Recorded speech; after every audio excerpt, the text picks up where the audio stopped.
31শে December 2024, রাত 12টা বাজতে আর কয়েক মুহূর্ত বাকি। নতুন বছরের আনন্দে মেতে উঠেছে গোটা পৃথিবী। ঠিক সেই সময় লখনৌয়ের এক হোটেল রুম থেকে এক যুবক সোশ্যাল মিডিয়ায় একটি ভিডিও আপলোড করে। মাত্র 7 মিনিটের ভিডিও আপলোড করার সঙ্গে সঙ্গে মুহূর্তের মধ্যে গোটা সোশ্যাল মিডিয়া জুড়ে তোলপাড় শুরু হয়ে যায়। গোটা দেশ জুড়ে ওই 7 মিনিটের দম বন্ধ করা নৃশংসতার ভিডিও দেখে শিওরে উঠেছিল মানুষ। কিন্তু ভিডিওটা এমন কি ছিল? এমনি দেখলে একটা নর্মাল ভিডিও বলে মনে হবে আপনার, কিন্তু বিশ্বাস করুন, আমি এতটুকুই বলতে পারি, এর চেয়ে ভয়ঙ্কর ভিডিও হয়তো আপনি আগে কখনো দেখেননি। এই ভিডিওটাতে যে 23 থেকে 24 বছরের এক যুবককে দেখতে পাচ্ছেন, ওর নাম মোহাম্মদ আরশাদ। এই মোহাম্মদ আরশাদ আর ওর বাবা মিলে একটি হোটেল রুমের মধ্যে আরশাদের মা সহ 4 বোনের গলায় ওড়না পেঁচিয়ে তাদের হত্যা করেছে। আর এই সেলফি ভিডিওটাতেই আরশাদ সেই ভয়ঙ্কর ঘটনার বিস্তারিত বিবরণ দিচ্ছে। पूरी हम अपनी बहनों को में जगला दबा के हाथ तक नस मारना पड़ा। देखना चाहते हैं देखिए। মাত্র 24 বছরের একটা যুবকের মুখে এরকম ভয়ঙ্কর নৃশংসতার বিবরণ শুনে স্তম্ভিত হয়ে যায় স্বয়ং পুলিশ প্রশাসন। কিন্তু জানেন, এই ভিডিওটাকে এত ভয়ঙ্কর কেন বলা হয়?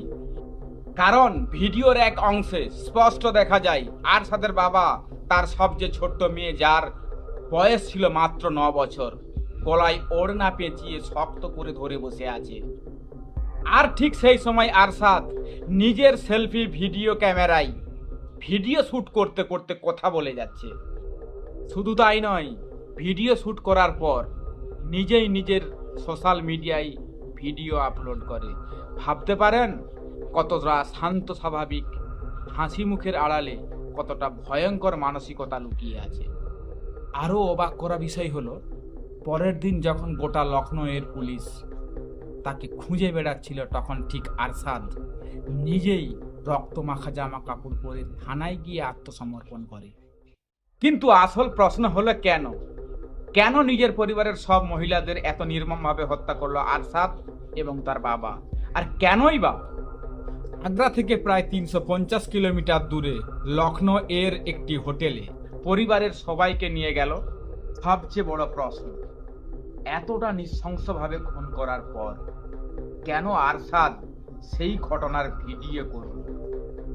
আমি আক্তার, চলুন এই সব প্রশ্নের উত্তর খোঁজার চেষ্টা করব আজকের ভিডিওতে।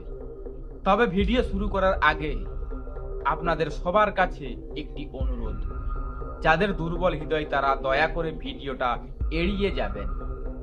তাহলে দেরি না করে শুরু করা যাক আমাদের আজকের case of Mohammad Arshad and his father. Mohammad আরশাদের বাবার নাম মোহাম্মদ বদরুদ্দিন, মায়ের নাম আসমা।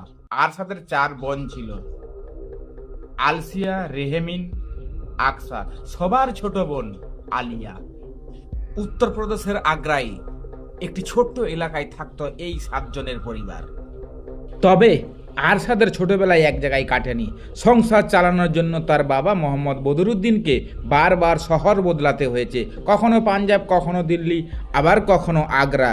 যখন যেখানে কাজ পেয়েছে সেখানেই চলে গেছে। কাজও ছিল এক এক সময় এক এক রকম, কখনো ফেরিওয়ালা, কখনো ফ্যাক্টরির শ্রমিক। পরিবারের মুখে দুবেলা খাবার তুলে দেওয়ার জন্য যে কাজই পেয়েছেন সেটাই করেছেন বদরুদ্দিন, কারণ তার কাছে সবচেয়ে বড় কথা ছিল নিজের পরিবারকে ভালোভাবে চালানো। বদরুদ্দিন প্রায় কোনো কারণ ছাড়াই স্ত্রী আসমার উপর নির্যাতন করতেন, মারধর করা, ঘরে আটকে রাখা। এমনও অভিযোগ রয়েছে যে কন্যা সন্তান জন্ম দেওয়ার কারণে তাকে জ্যান্ত কবর দেওয়ারও চেষ্টা করেছিলেন। এই পরিবেশেই বড় হয় আরশাদ। ছোটবেলা থেকে বাবার নির্যাতন আর অভাব অনটন তার মনে গভীর ছাপ ফেলে। বড় হওয়ার পর সেও বাবার মতোই রাগী ও কর্তৃত্বপরায়ণ হয়ে ওঠে। কেউ কথা না শুনলেই শুরু হতো দুর্ব্যবহার। ফলে প্রতিবেশীদের সঙ্গেও সম্পর্ক ছিল খুবই খারাপ। এলাকাবাসী পর্যন্ত এই পরিবারকে এড়িয়ে চলত। আরশাদের বাড়ির সামনে দিয়ে কেউ যাতায়াত করতে পারত না। আরশাদ আর তার বাবা ঠিক কেমন চরিত্রের মানুষ ছিলেন তা আশা করি বুঝতেই পারছেন। 2024 সালের শুরুর দিকে আরশাদের বাবা লিখিতভাবে জানিয়ে দেন তার মৃত্যুর পর সব সম্পত্তি 4 মেয়ের মধ্যে সমান ভাগে ভাগ করে দেওয়া হবে, আরশাদের নামে কোনো সম্পত্তি থাকবে না। এই খবর জানার পর আরশাদ প্রচণ্ড ক্ষিপ্ত হয়ে ওঠে। বাবাকে মারধর করার পরেও তার রাগ কমেনি।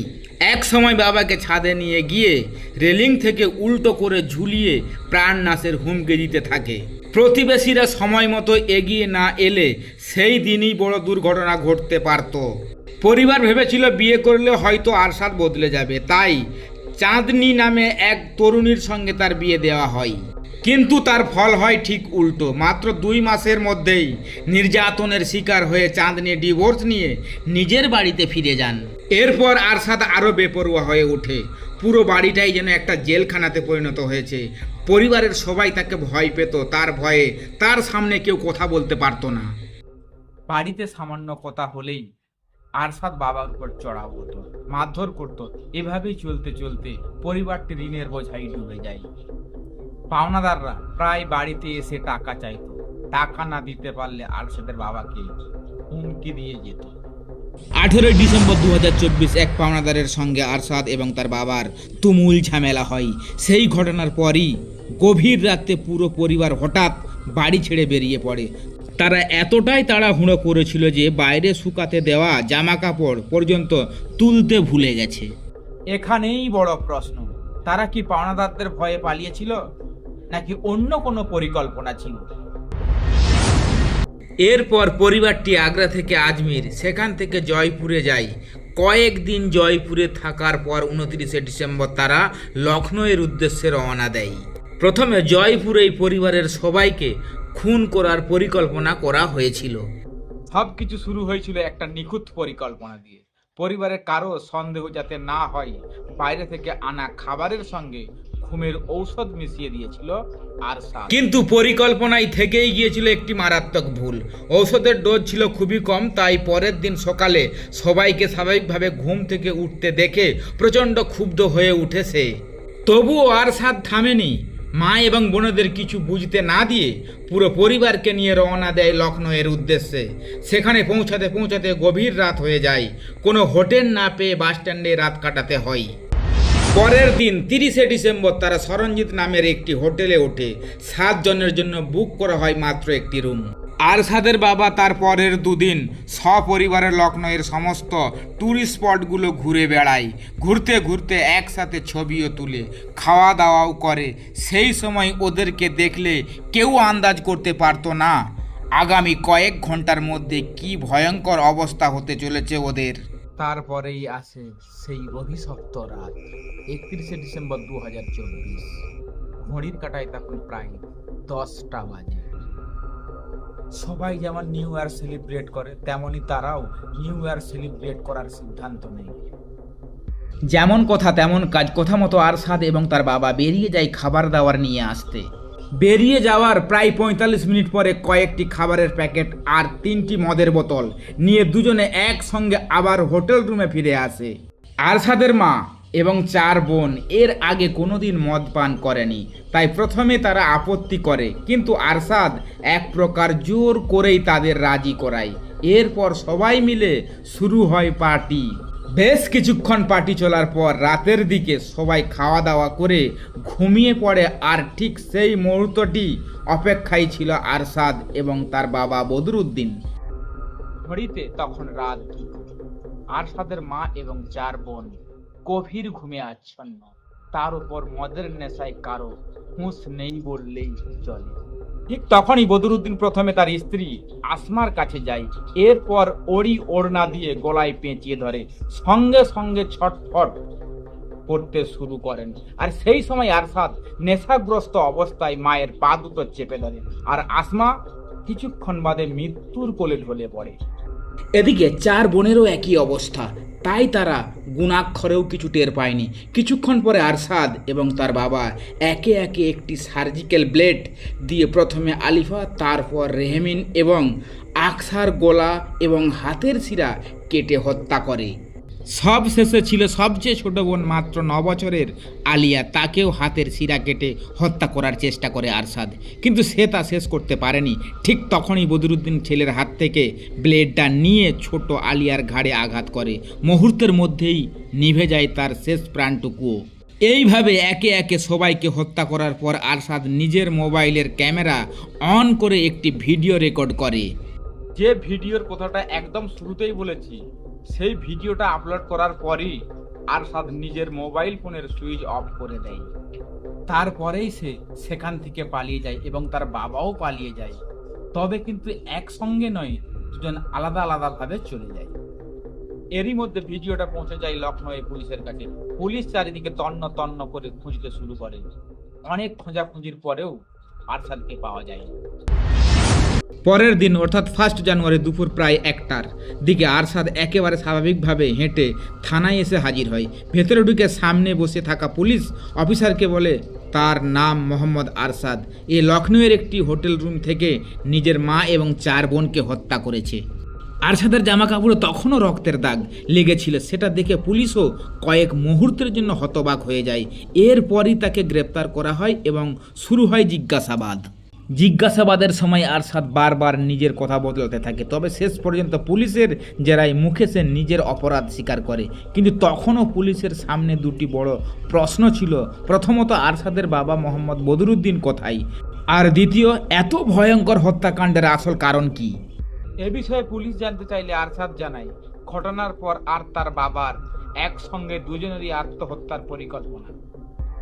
সেই পরিকল্পনা অনুযায়ী আরশাদ তার বাবাকে লখনৌ রেল স্টেশনে নামিয়ে দিয়ে আসে। আর তারপর থেকেই বদরুদ্দিনের কোনো খোঁজ পাওয়া যায়নি।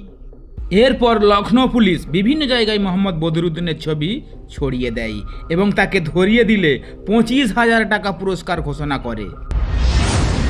অবশেষে এই ঘটনার 26 দিন পর অর্থাৎ 27 জানুয়ারি 2025 একটি চায়ের দোকান থেকে হনুমান পরা টুপি সন্দেহভাজন ব্যক্তিকে আটক করে লখনৌ পুলিশ। কিন্তু তখনও একটা প্রশ্নের উত্তর বাকি ছিল, এত ভয়ঙ্কর হত্যাকাণ্ডের এর কারণ কি ছিল? পুলিশের জিজ্ঞাসাবাদে আরশাদ আরও জানায়, তাদের এলাকায় কিছু প্রতিবেশী নাকি তার বোনেদের তুলে নিয়ে যাবে এবং বিক্রি করে দেবে বলে হুমকি দিত। আরশাদের দাবি, সেই ভয় থেকেই নিজের ধর্ম পরিবর্তন করার কথাও ভেবেছিল, কিন্তু শেষ পর্যন্ত সেটি আর করা হয়নি। আরশাদের দাবি ছিল সে নাকি নিজের পরিবারকে বাঁচাতেই এই হত্যাকাণ্ড ঘটিয়েছে। কিন্তু পুলিশের জেরায় সামনে আসে একেবারে অন্য ছবি। মোহাম্মদ বদরুদ্দিন জানান, আগ্রায় প্রতিবেশীদের সঙ্গে তাদের দীর্ঘদিনের ঝামেলা। সেই অপমানের প্রতিশোধ নিতে নিজের স্ত্রী আসমা এবং 4 মেয়েকে হত্যা করে। সব দোষ প্রতিবেশীদের ঘাড়ে চাপিয়ে দেওয়ার পরিকল্পনা হয়েছিল। শুনতে অবিশ্বাস্য লাগলেও তদন্তে এমনই দাবি উঠে আসে। তবে এখানেই শেষ নয়। যদি সত্যিই প্রতিবেশীদের ফাঁসানোর পরিকল্পনা ছিল, তাহলে আগ্রা থেকে প্রায় 350 কিলোমিটার দূরে লখনৌয়ের একটি হোটেল কেন বেছে নেওয়া হলো? এই প্রশ্নের উত্তর আজও পুরোপুরি পরিষ্কার নয়। এই মামলাকে ঘিরে অনেক মত, অনেক প্রশ্ন, কিন্তু সত্যিটা কি? এর চূড়ান্ত উত্তরটা দেবে আদালত। একবার ভাবুন তো, যে পরিবারকে আমরা সবচেয়ে নিরাপদ আশ্রয় মনে করি, সেই পরিবারই যদি একদিন সবচেয়ে ভয়ের কারণ হয়ে ওঠে, তাহলে তার চেয়ে ভয়ঙ্কর আর কি হতে পারে? তবে এই কেসটা থেকে আমরা একটা জিনিস অবশ্যই শিখতে পারি, আমাদের পরিবার এবং আশেপাশের পরিবেশ আমাদের জীবনে বিরাট বড় একটা ভূমিকা পালন করে। আমাদের সমস্ত রকম চারিত্রিক বৈশিষ্ট্যগুলো আসলে ওখান থেকেই তৈরি হয়। কে বলতে পারে, যদি আরশাদ ছোটবেলা থেকে নিজের বাবাকে তার মায়ের ওপর এমন নিষ্ঠুর অত্যাচার করতে না দেখতো, তাহলে হয়তো আজকের এই গল্পটা একেবারে অন্যরকম হতো। কিছু প্রশ্নের উত্তর হয়তো সময় দেবে, আর কিছু প্রশ্নের উত্তর হয়তো চিরকাল উত্তরহীন হয়ে রয়ে যাবে। ততক্ষণ পর্যন্ত সুস্থ থাকুন, ভালো থাকুন, অবশ্যই সাবধানে থাকুন। আবারও দেখা হবে এইরকমই এক সত্য ঘটনা নিয়ে। আমি আক্তার। ভিডিওটি আপনাদের কেমন লেগেছে তা অবশ্যই কমেন্টের মাধ্যমে জানাবেন।